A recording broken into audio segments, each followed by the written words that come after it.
Hi friends, आजकल आपने देखा होगा कि बहुत कॉमन हो गया है कि आपको दिखेगा कि बहुत सारी गाड़ियों में आग लगी रहती है। बहुत सारी रील्स आती हैं, डेली हमें देखने को मिलता है कि गाड़ियों में आग लगी पड़ी है। गाड़ी चाहे नई हो, चाहे शोरूम से निकली हो, उसमें आग लगी होती है। तो इस वीडियो में मैं डिस्कस करने वाला हूँ कि क्या-क्या रीज़न होते हैं गाड़ियों में आग लगती है और आप उससे कैसे बच सकते हैं। इलेक्ट्रिकल सिस्टम जो होता है, सबसे ज़्यादा मेन कॉज़ होता है फायर लगने का।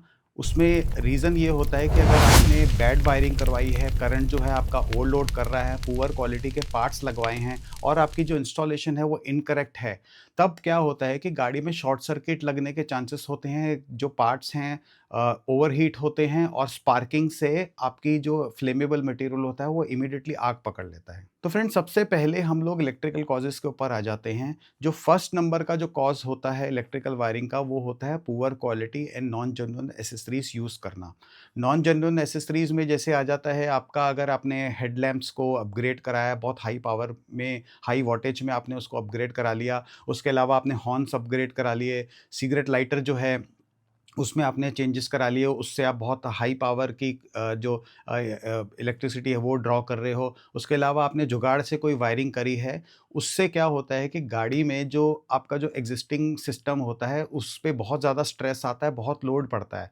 तो उससे शॉर्ट सर्किट होने के चांसेस बहुत ज़्यादा बढ़ जाते हैं और अगर वो ओवरहीट होता है, तो धीरे-धीरे जो वायर की इंसुलेशन है, जो आपने लगवाई है, वो धीरे-धीरे मेल्ट होने लग जाती है और वो जैसे ही मेल्ट होती है, तो वो किसी न किसी पार्ट को गाड़ी के टच कर लेती है, जिससे स्पार्किंग होते ही आग लगनी शुरू हो जाती है। तो फ्रेंड्स, सेकंड रीज़न आ जाता है इम्प्रॉपर इंस्टॉलेशन का, आफ्टर मार्केट वाला। अगर आप आफ्टर मार्केट से आप बड़े-बड़े पावरफुल एम्प्स लगवा रहे हैं, म्यूज़िक सिस्टम लगवा रहे हैं, एम्बिएंट लाइट्स लगवा रहे हैं, एक्स्ट्रा एलईडी बार्स लगवा रहे हैं या कुछ भी ऐसा प्रोडक्ट लगवा रहे हैं जो बहुत हेवी इलेक्ट्रिसिटी ड्रॉ करता है, वो अगर आपने बिना फ्यूज़ के, बिना रिलेज़ के और बिना करेक्ट गॉज की वायर के आपने लगवाया, तो आपकी गाड़ी वल्नरेबल है, आग उसमें लगनी ही लगनी है। थर्ड रीज़न इसमें आ जाता है कि अगर आपने वायरिंग इसकी गलत तरीके से करी है, कोई आपका जो वायरिंग का पार्ट है वो लूज़ है, एक्सपोज़्ड है, खुला है और वायरिंग डैमेज्ड है, तो वो गाड़ी की किसी भी मेटल बॉडी पार्ट को टच कर सकता है, जिससे कि शॉर्ट सर्किट बहुत आराम से हो सकता है। और अगर आप अंडर द हुड लगा रहे हैं डैशबोर्ड के पीछे या इंजन बे के पास लगवा रहे हैं, उसमें अगर आपने प्रॉपर इंसुलेशन वगैरह यूज़ नहीं करी, तो जैसे कि इंजन के पास से अगर कोई वायर जा रही है और आपने उसमें थर्मल इंसुलेशन नहीं करी, तो धीरे-धीरे ओवर अ पीरियड वो इंजन की हीट से वायर जो है मेल्ट हो जाएगी या उसकी जो रबर है, वो थोड़े ओवर अ पीरियड वो कड़क के एकदम वो पत्थर जैसी बन जाएगी और धीरे-धीरे वो चिप होने लग जाएगी। तो उससे क्या होता है कि ओवर अ पीरियड आपकी जो वायर है, वो बिल्कुल एक्सपोज़ हो जाएगी और बॉडी के किसी भी पार्ट को टच कर सकती है और उससे आपकी स्पार्किंग वगैरह इनिशिएट होते ही आपके आग लग सकती है। थर्ड पॉइंट इसमें बहुत इंपॉर्टेंट आ जाता है, अगर आपने चीज़ों को बायपास किया। जैसे कि आपने कोई कोई अप्लायंस आप ऐसा लगा रहे हैं गाड़ी में, कोई ऐसी डिवाइस लगा रहे हैं जो बहुत हाई पावर आपकी ड्रॉ करती है, तो उसको लगाने के 2 ही तरीके होते हैं। एक होता है कि अंडर द हुड से आप डायरेक्ट बैटरी टर्मिनल से आप उसका कनेक्शन लेंगे या अंदर जो गाड़ी के डैशबोर्ड में फ्यूज़ बॉक्स होता है, उससे कनेक्शन लेंगे। अब दोनों में डिफ़रेंस क्या होता है कि जो अंदर डैशबोर्ड के अंदर जो फ्यूज़ बॉक्स लगा होता है, वो उसमें हर चीज़ की कैलकुलेशन हुई होती है कि किस पॉइंट से कितना एम्पेयर का करंट ड्रॉ होता है और वो उस पर्टिकुलर डिवाइस के लिए होता है। जैसे कि आपके म्यूज़िक सिस्टम के लिए एक पर्टिकुलर उन्होंने एम्पेयर फिक्स किया होता है, इससे ज़्यादा नहीं। हेडलैम्प्स के लिए फिक्स होता है, हीटर के लिए, एसी के लिए, सबके लिए फिक्स होते हैं। तो अगर आप सोचेंगे कि वहाँ पे कहीं से मैं कनेक्शन ले लूँ और आपने कोई ऐसा पॉइंट ले लिया जहाँ पे आपका जो फ्यूज़ है बहुत कम रेटिंग का उसमें ऑलरेडी लगा है, क्योंकि वो उसी के लिए बना है और आपने कोई हेवी उस पे चीज़ लगा दी। तो उसमें क्या है, 2 तरीके होते हैं। एक तो होता है कि आपने फ्यूज़ का जो वो जो नंबर है वो आपने बढ़ा दिया। जैसे 5 एम्पेयर का फ्यूज़ है तो आपने उसकी जगह 15-16 ऐसे एम्पेयर का लगा दिया, ताकि आपकी डिवाइस भी उस पॉइंट से चल सके। तो उसमें क्या हो जाता है कि जो उसमें ओरिजिनल डिवाइस लगी है, अगर वो ओवरहीट करती है, मेल फंक्शन करती है, तो फ्यूज़ जो है उसको डिस्कनेक्ट नहीं करेगा और गाड़ी पे स्ट्रेस आना शुरू हो जाएगा, बैटरी पे भी और गाड़ी की वायर पे भी ओवरलोड होना शुरू हो जाएगा। वो चीज़ें होती हैं गाड़ी के सर्किट को बचाने के लिए कि अगर कुछ भी चीज़ मेल फंक्शन करती है तो उसको काट देगी। जैसे कि अगर आपने कोई हाई पावर का चार्जर लगा दिया यूएसबी पोर्ट पे, तो जो यूएसबी पोर्ट का जो फ्यूज़ है वो उड़ जाएगा। वो इसीलिए उड़ेगा क्योंकि उसको बचाना है उस चीज़ को। अगर आपने उस फ्यूज़ को बायपास करके हाई एम्पेयर का फ्यूज़ लगा दिया, तो वो फ्यूज़ ब्लो आउट होगा ही नहीं और उससे क्या होगा कि आपके जो फ्यूज़ की जो उसका जो अडैप्टर होता है, उस पे स्ट्रेस आना शुरू हो जाएगा और वो ओवरलोड होके हीट अप होना शुरू हो जाएगा। तो आपकी जो सर्किट प्रोटेक्शन की जो आपने जो चीज़ है, वो आपने बायपास कर दी फ्यूज़ को बढ़ा के। दूसरा होता है कि अगर आपको लग रहा है कि कोई ऐसी डिवाइस है अंदर की फ्यूज़ बॉक्स से चल ही नहीं सकती, उसको बहुत ज़्यादा करंट ड्रॉ करना है, तो क्या करते हैं ये उसको डायरेक्ट बैटरी से लगा देते हैं और बैटरी जो होती है बहुत हाई एम्पेयर का करंट होता है उसमें। पेट्रोल कार्स में वो 65 एम्पेयर का होता है और डीजल कार्स में 75 एम्पेयर्स का होता है। अगर आप 12 वोल्ट्स की जो फॉर्मूला होता है इसका पावर का, वोल्ट इंटू एम्पेयर, तो 12 वोल्ट्स की बैटरी पे अगर आप 65 से मल्टीप्लाई करेंगे और 75 से मल्टीप्लाई करेंगे तो ये रेंज आपकी ना 700 से 800 900 वॉट्स की एनर्जी आप उसमें से ड्रॉ कर सकते हैं और गाड़ी को भी इतनी एनर्जी चाहिए होती है चलने के लिए। तो अगर आपने उसमें कोई चीज़ डायरेक्ट लगा दी तो वो बहुत ज़्यादा आपके लिए वल्नरेबल हो जाती है, क्योंकि उसमें आपको ये देखना है कि बिना रिले, बिना फ्यूज़ बॉक्स के आप वो लगा ही नहीं सकते चीज़ उसमें। और इसमें एक और चीज़ होती है, जैसे कि कई बार आपने कोई हेवी अप्लायंसेस में अपनी गाड़ी में डैशबोर्ड के अंदर से आपने फ्यूज़ बॉक्स से लगा लिया और 4 दिन बाद वो बंद हो गया चलना, तो आप मैकेनिक के पास दोबारा जाते हैं, वो आप कह रहे हैं चल नहीं रहा। वो क्या करेगा कि उसका एम्पेयर जो होता है फ्यूज़ का वो बढ़ा देगा। तो उससे क्या हो रहा है कि आपकी डिवाइस तो चल जाएगी, लेकिन जो सर्किट प्रोटेक्शन का जो उसमें मैकेनिज्म है वो आपने बाईपास कर दिया। फिर नेक्स्ट इसमें पॉइंट आ जाता है कि अगर आपका जो 12 वोल्ट का सॉकेट है उसको आपने ओवरलोड कर दिया या यूएसबी का अडेप्टर को ओवरलोड कर दिया। 12 वोल्ट पे भी आप, जैसे मैं एग्जांपल देता हूँ, स्कॉर्पियो एन में 12 वोल्ट का जो अडेप्टर है उस जो बैक साइड पे रियर पे होता है उसमें लिखा होता है 150 वॉट्स मैक्सिमम। कि इसी तरह हर गाड़ी के जो 12 वोल्ट का आपका सॉकेट होगा जो सिगरेट लाइटर वाला होता है उसमें उसकी मैक्सिमम वोल्टेज लिखी होती है। मतलब कि वो वहाँ के लिए उन्होंने डिज़ाइन किया होता है कि इससे ज़्यादा आप एनर्जी ड्रॉ नहीं कर सकते। तो उसमें भी वही चीज़ है, अगर आपने उस पे हीटर लगा लिया या इलेक्ट्रिक केटल लगा ली या कोई इन्वर्टर लगा लिया उसमें, इन्वर्टर पावर इन्वर्टर होता है जो बहुत हाई रेटिंग का है, 500-600 का आपने लगा दिया, तो वो तो उसका फ्यूज़ उड़ा ही देगा। और फिर आप अगर दूसरी गलती करोगे कि फ्यूज़ को बायपास करके फ्यूज़ को आप बढ़ा लोगे, तो फिर गाड़ी की जो वायरिंग है वो उस काम के लिए बनी नहीं है। आपने अगर 5 एम्पीयर के फ्यूज़ को हटा के उसमें 15-20 का लगा दिया, तो आपका एनर्जी तो ड्रॉ होनी शुरू हो जाएगी, लेकिन जो उसके अंदर जो 12 वोल्ट से फ्यूज़ बॉक्स तक वायरिंग आ रही है, वो उसको झेल नहीं पाएगी क्योंकि वो उतने गॉज की नहीं है। फिर वो हीट अप होना शुरू हो जाएगी, काम आपका चलता रहेगा, वो हीट अप होना शुरू हो जाएगी और फ्यूज़ ब्लो करेगा नहीं। और आपने अगर ज़्यादा होशियारी उसमें मैकेनिक ने करी, तो वो फ्यूज़ को डायरेक्ट वो वायर से डायरेक्ट बायपास करके शॉर्ट कर देगा, उसको परमानेंट फ्यूज़ वाला चक्कर ही खत्म कर देगा। फिर तो आपकी गाड़ी जो है बिल्कुल ही वल्नरेबल है, क्योंकि फिर उसमें जितनी भी गाड़ी की तार जो है उसकी इंटरनल वायरिंग हीट अप होगी, वो आपको बाहर से पता नहीं चलेगा, फिर वो एक ना एक दिन वो आग पकड़ ही लेगी। तो फ्रेंड्स, फिर इसमें लास्ट पॉइंट एक और आ जाता है, आपकी फॉल्टी वीक बैटरीज़ और लूज़ बैटरी टर्मिनल्स। क्या होता है कि जो बैटरी से डायरेक्ट, मैंने आपको बताया कि जो हम एनर्जी ड्रॉ करते हैं, उसमें क्या होता है कि बहुत ज़्यादा एम्पेयर का करंट होता है, 65 से 75 एम्पेयर का। उसमें क्या होता है कि 2 टर्मिनल्स होते हैं जिसे कनेक्ट करते हैं, अगर उसमें ज़रा-सा भी अगर आपका उसमें लूज़ कनेक्शन होगा, ठीक है? लूज़ टर्मिनल होगा, ज़रा-सा भी लूज़ कनेक्शन होगा, तो उसमें क्या होता है कि जैसे ही वो कनेक्ट डिस्कनेक्ट होता है, तो उसमें एक आर्क बनती है। ठीक है? वो आर्क होती है, वो बिल्कुल एक स्पार्क होती है, बहुत ज़बरदस्त स्पार्क होती है, उसके अंदर एनर्जी बहुत ज़्यादा होती है।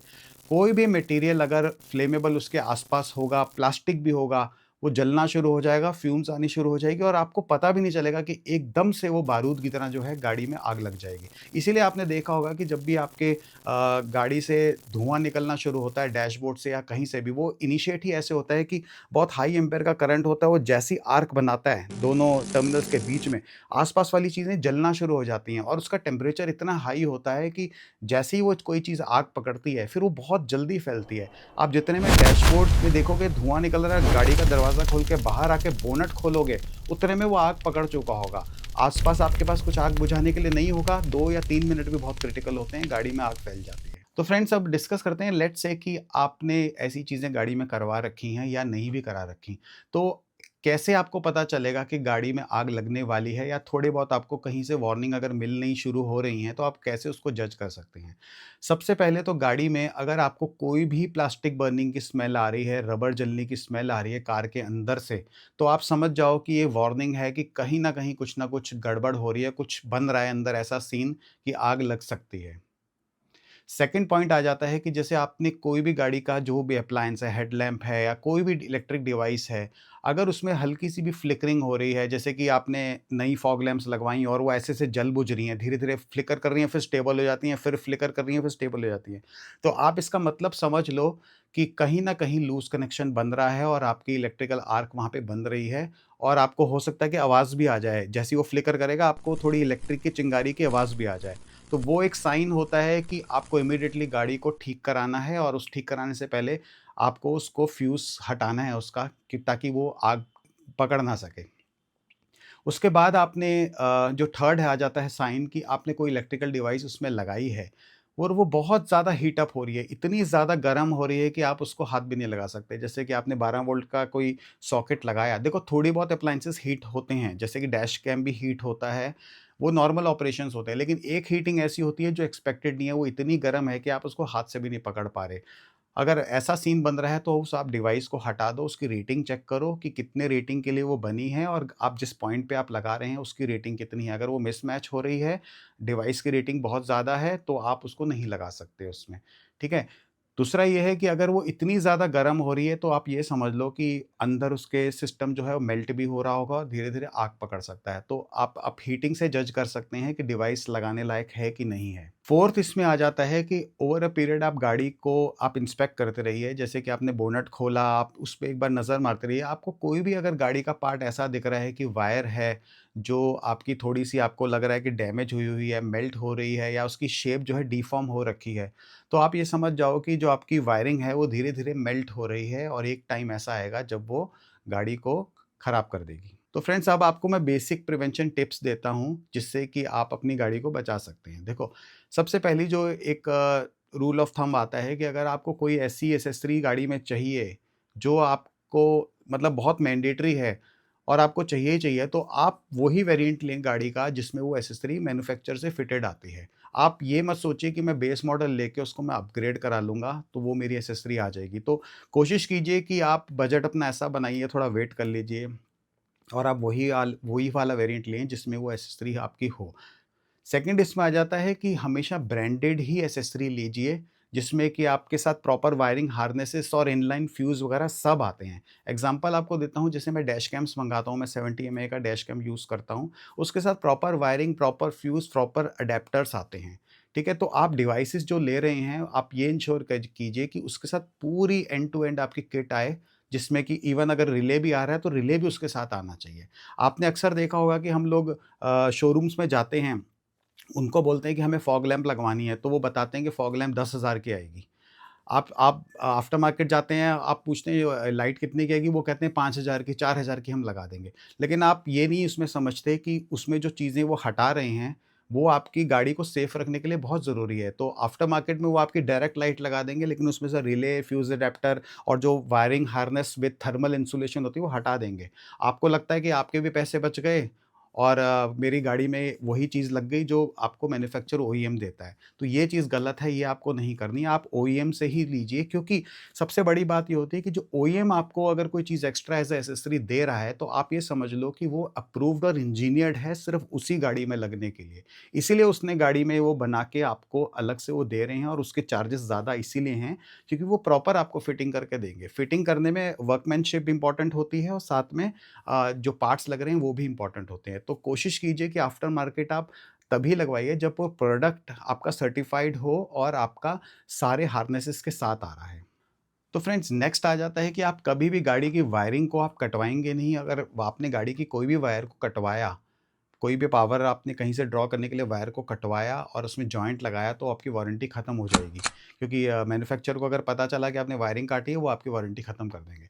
दूसरा तरीका इसमें जो बाईपास इंस्टॉलेशन वाले ढूँढते हैं, वो ये करते हैं कि जैसे वायर होती है उसमें टैप कर देते हैं। टी पॉइंट का एक वो कनेक्टर आता है जिसमें एक पॉइंटेड चीज़ होती है जो वायर को पंक्चर करके उसमें से करंट ड्रॉ कर लेती है।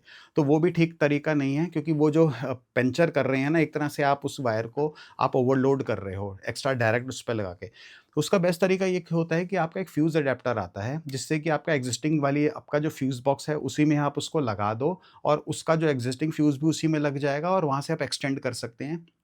फॉर्मल तरीके से, ठीक है? एक तो वो तरीका है और कभी भी ऐसा नहीं करना कि फ्यूज़ जो है उसके बीच में आपने ज़बरदस्ती तार ऐसे घुसा के उस फ्यूज़ को टाइट कर दिया, तो वो भी एक गलत तरीका है। तो काम करना है तो बहुत फॉर्मल तरीके से करो, मैं आपको फ्यूज़ एडेप्टर भी दिखा दूँगा, ये ऑनलाइन भी मिलता है, तो ये आपको हमेशा यूज़ करना है, बिना टैप करे। इसी में आगे ये है कि अगर आपको पावर ड्रॉ करनी है बहुत हेवी, तो आप बैटरी से आप एक्सटेंशन ले सकते हैं, लेकिन बैटरी पे जैसे ही आप अगर कोई वायर लगाएँगे तो आपको बहुत ध्यान रखना है, कनेक्शन बहुत टाइट होना चाहिए उसका और वहीं पे बैटरी के साथ ही फ्यूज़ होना चाहिए साथ में। और अगर अंदर डिवाइस आप उसके साथ लगा रहे हैं और उसका ऑन ऑफ का स्विच देना है, वो बिना रिले के आप स्विच नहीं लगा सकते। रिले का काम ही यही होता है कि आप हेवी अप्लायंसेस को आपके छोटे बटन्स के साथ ऑपरेट कराना।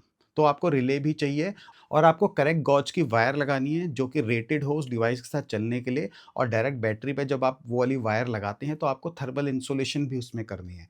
थर्मल इंसुलेशन करने के बाद आपको उसको टाई करना है प्रॉपर्ली गाड़ी के पार्ट्स के साथ, ताकि वो गाड़ी के अंदर वो लूज़ आपकी हैंग ना हो और इंजन वगैरह या किसी पुली पे टच ना करे। तो स्टील की आपके पास टाइज़ आती हैं इस काम के लिए। आप नायलॉन टाइज़ यूज़ मत कीजिए और उसको टेप से मत बांधिए, क्योंकि ओवर अ पीरियड टेप जो है वो आपकी कड़क के टूट जाएगी, गर्मी से फट जाएगी टेप भी और नायलॉन टाइज़ भी आपकी 1 आध साल में खराब हो जाएँगी। तो आप स्टेनलेस स्टील की टाइज़ होती हैं, आप वो टाइज़ यूज़ कीजिए उस वायरनेस को प्रॉपर तरीके से चैनलाइज़ करने के लिए। फिर इसमें आ जाता है प्रिवेंशन कि कभी भी किसी भी हालत में आपको जो एक्जिस्टिंग फ्यूज़ बॉक्स है, उसकी जो रेटेड एम्पेयर की कैपेसिटी है, आपको उससे ज़्यादा उसमें नहीं फ्यूज़ लगाना। हर गाड़ी में मैन्युफैक्चरर एक पूरा चार्ट प्रोवाइड करता है और एग्ज़ैक्टली फ्यूज़ की सारी लोकेशंस के साथ उसकी रेटिंग मेंशन्ड होती हैं उसमें।